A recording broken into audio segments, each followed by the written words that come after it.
Icon star Allu అర్జున్ను పోలీసులు arrest చేయడం ఇప్పుడు సంచలనంగా మారింది.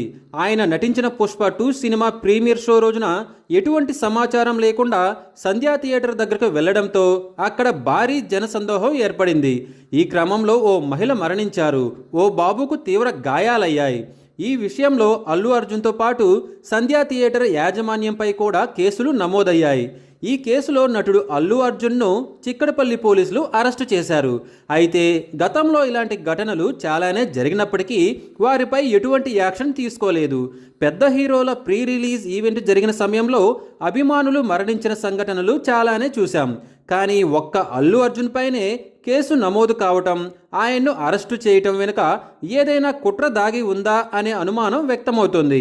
ఇటీవల జరిగిన ఎన్నికల్లో అల్లు అర్జున్ ఏపీ రాజకీయాల్లో పెను సంచలనం సృష్టించారు. మెగా ఫ్యామిలీ అంతా కూడా పవన్ కళ్యాణ్కు మద్దతుగా నిలిస్తే అల్లు అర్జున్ మాత్రం తన మిత్రుడు అయిన వైసీపీ అభ్యర్థి శిల్పా రవికుమార్ రెడ్డికి మద్దతుగా నిలుస్తూ నంద్యాల వెళ్లారు.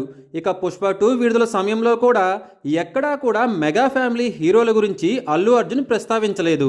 దీంతో మెగా అభిమానులంతా కూడా అల్లు అర్జున్ నటించిన పుష్ప 2కు వ్యతిరేకంగా ప్రచారం చేశారు.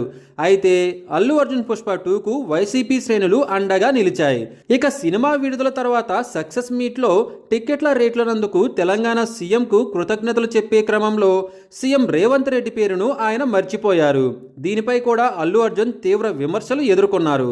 ఈ పరిణామాల నేపథ్యంలో అల్లు అర్జున్ అరెస్టు కావడం సంచలనంగా మారింది. అసలు ఈ కేసులో అల్లు అర్జున్ అరెస్ట్ అవుతారని ఎవరూ ఊహించలేదు. అల్లు అర్జున్ను కావాలనే అరెస్టు చేశారనే అభిప్రాయం వ్యక్తమవుతోంది.